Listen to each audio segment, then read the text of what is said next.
भगवान से निरंतर एक ही प्रार्थना कि हे प्रभु, जीवन में जो अंधकार है उसको हटाओ। असतो मा सद्गमय तमसो मा ज्योतिर्गमय मृत्योर्मा अमृतम गमय। ये अंधेरा छटेगा भीतर का, मिटेगी अविद्या, चित्त पर छाए हुए क्लेशों का तमस योग से दूर होगा। अब योग करने के लिए बैठ जाएंगे सीधे। दोनों हाथों को किसी एक मुद्रा विशेष में बनाएंगे। देखो, ये 5 अंगुलियां पंच तत्वों का प्रतिनिधित्व करती हैं देह में। ये पिंड और ब्रह्मांड पंच तत्वों से ही बना है। और पंच तत्वों में जब आ जाता है असंतुलन, तब शरीर हो जाता है रोगी। इन मुद्राओं के बनाने से पंच तत्व आपके संतुलित होंगे, और जो तत्व आपके शरीर का असंतुलित हो अधिक, वही मुद्रा विशेष करना। देखो, अंगूठा अग्नि तत्व का, तर्जनी वायु तत्व का, मध्यमा आकाश का, अनामिका पृथ्वी का, और सबसे छोटी कनिष्ठ अंगुली जल तत्व का प्रतिनिधित्व करती है शरीर में। और इन पंच तत्वों में जब आ जाता है असंतुलन, तब भीतर उठता है तूफान रोगों का। जैसे बाहर की प्रकृति में जब ये पंच तत्व विकृत होते हैं तो कहीं बाढ़ आती है, कहीं भूकंप आता है और तबाही मचती है। ऐसे ही ये जब पंच तत्व शरीर में असंतुलित हो जाते हैं तो रोग पैदा होते हैं। तो आइए, जिनको मस्तिष्क के रोग हैं, मन उद्विग्न रहता है, चिंताएं संतप्त किए जाती हैं, डिप्रेशन है, माइग्रेन पेन है, पार्किंसन और पैरालिसिस है, तो ऐसी मुद्रा में बैठे। यह है ध्यान मुद्रा। स्ट्रेस लेवल एकदम 0 होगा। हाइपरटेंशन, डिप्रेशन, मस्तिष्क संबंधी रोग मिटेंगे, मेमोरी होगी शार्प। ये ध्यान मुद्रा। ऐसे बैठने से ही ध्यान लगने लगता है। विराट असीम ब्रह्म के साथ एकाकार होने लगते हो। ये ध्यान मुद्रा। ये वायु मुद्रा। जिनको बॉडी पेन्स है वे ऐसे बैठना। अर्थराइटिस, गाउट, जोड़ों में दर्द, सर्वाइकल स्पॉन्डिलाइटिस है तो ऐसे बैठे। जिनको हियरिंग प्रॉब्लम्स हैं वे ऐसे बैठे। जिनको कान के रोग हैं वे ऐसे बैठ करके करें प्राणायाम। फिर ये पृथ्वी मुद्रा। जब बहुत भारी भरकम है, किसी ने सेंचुरी लगा रखी है और कुछ सेंचुरी लगा करके उससे आगे की और भी बढ़ रहे हैं, वे ऐसे बैठे। या कुछ ऐसे दुबले पतले हैं, बहुत ही पतले हैं, वे भी ऐसे ही बैठे। यह है पृथ्वी मुद्रा। ये जल मुद्रा। जिनको यूरिन संबंधी प्रॉब्लम है, जिनको किडनी की प्रॉब्लम है, वे ऐसे बैठे। शक्ति मुद्रा। जो बहुत कमजोर हो शरीर, ये शक्ति मुद्रा, बल की वृद्धि के लिए। ये अपान मुद्रा। 20 की 2 अंगुलियां इनको अंगुष्ठ के अग्रभाग से मिला देना। शरीर में बहुत ज्यादा टॉक्सिसिटी बढ़ी हुई है, ऑक्सीडेंट्स बहुत बढ़े हुए हैं, ऐसे बैठना। ऑक्सीडेंट्स, टॉक्सिन्स जब ज्यादा बढ़ जाते हैं तभी तो शरीर रोगी होता है, तो ऐसे बैठे। ये मुद्रा विशेष। ये मुद्राएं, इनमें बैठ करके आपको करना है प्राणायाम। आपके हाथों में है सब रोगों का समाधान, लेकिन आपको पता नहीं है। ये तो मुद्राओं के द्वारा हमने बताया। अभी आगे हम बताएंगे एक्यूप्रेशर से भी कैसे कर सकेंगे उपचार, लेकिन उससे पहले कराते हैं प्राणायाम।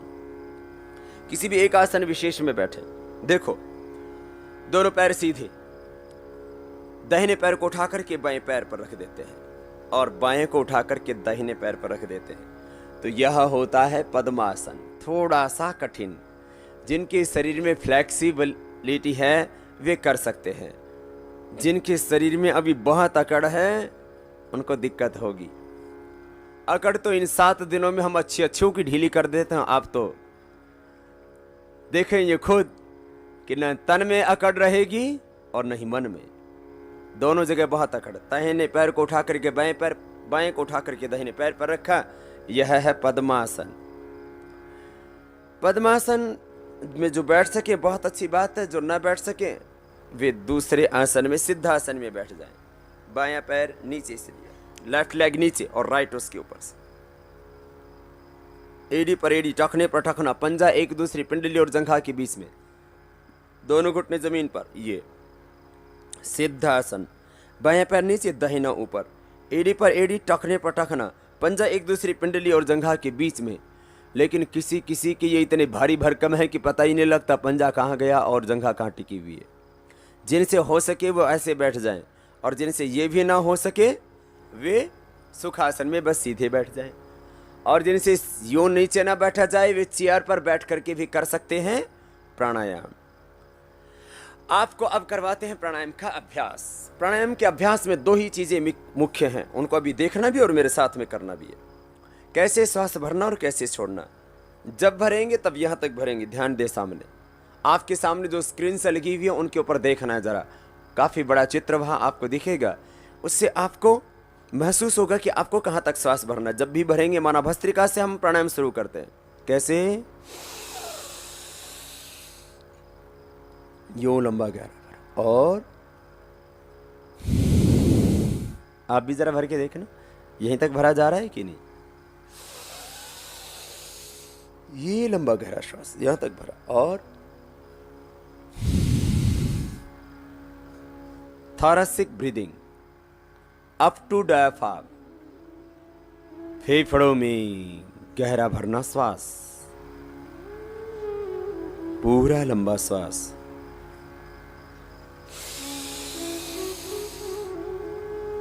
ये लंबा गहरा है तक छोड़ेंगे, लंबा ले, लंबा छोड़े। हार्ट हाई बीपी की प्रॉब्लम है तो इससे धीरे से लेना, चक्कर भी आते हो, हार्ट की प्रॉब्लम हो, हाई बीपी की प्रॉब्लम हो तो ऐसे लंबा गहरा श्वास लिया, छोड़ दिया। करे सभी। अभी विधि बता रहे हैं प्राणायाम की जो 7 प्रक्रियाएं, उन 7 प्रक्रियाओं की विधि कैसे करनी है। वो प्राणायाम इनहेल करना पूरा, एक्सहेल भी करना पूरा, छाती में, लंग में, फेफड़ों में, डायफ्राम तक सांस भरना। पेट में सांस नहीं भरना, उल्टा नहीं करना। अभी तक यही हानि होती रही, उल्टा करते रहे प्राणायाम। डायफ्राम तक फेफड़ों में गहरा सांस न भर के एब्डोमेन ब्रीदिंग करते रहे। तो साधारण भाषा में डायफ्रामेटिक ब्रीदिंग, थोड़ा और ज्यादा गहरी भाषा में थॉरेसिक ब्रीदिंग। लंग में गहरा सांस भरना है और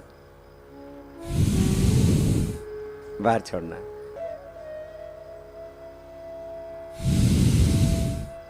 यह भस्त्रिका होगा। लंबा गहरा सांस भरो, अपनी शक्ति का अतिक्रमण न करना।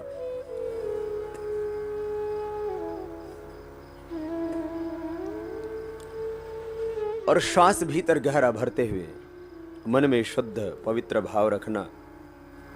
ब्रह्मांड की समस्त दिव्य शक्तियां मैं चारों ओर से पा रहा हूं। चारों ओर से भगवान का अमृत बरस रहा है, प्रभु का ज्ञान बरस रहा है, उसकी ज्योति बरस रही है, उसकी कृपा बरस रही है। ये प्राण ब्रह्म है, प्राण औषध है। विश्वामृत चाहो। 2 मिनट ये करना है प्राणायाम। पहले 1 मिनट करेंगे तो थक जाएंगे, फिर 2 मिनट। और ये श्वास आपके जब भीतर जाते हैं तब गहरा रूपांतरण करते हैं। ज्यादा ऑक्सीजनेटेड ब्लड जब ब्रेन और बॉडी में जाता है, फेफड़ों में उगा हुआ श्वास हार्ट और हार्ट से फिर पूरी बॉडी में, ब्रेन में फैल जाता है। ज्यादा ऑक्सीजनेटेड ब्लड जब जाएगा भीतर देह में तो वाइटल एनर्जी पैदा होगी, इम्यून सिस्टम स्ट्रांग होगा, रेजिस्टेंस पावर बढ़ेगी, और जो सेल हमारे डेड हो गए थे वो दोबारा से सक्रिय होंगे, रीजनरेट होंगे इसी प्राणायाम से।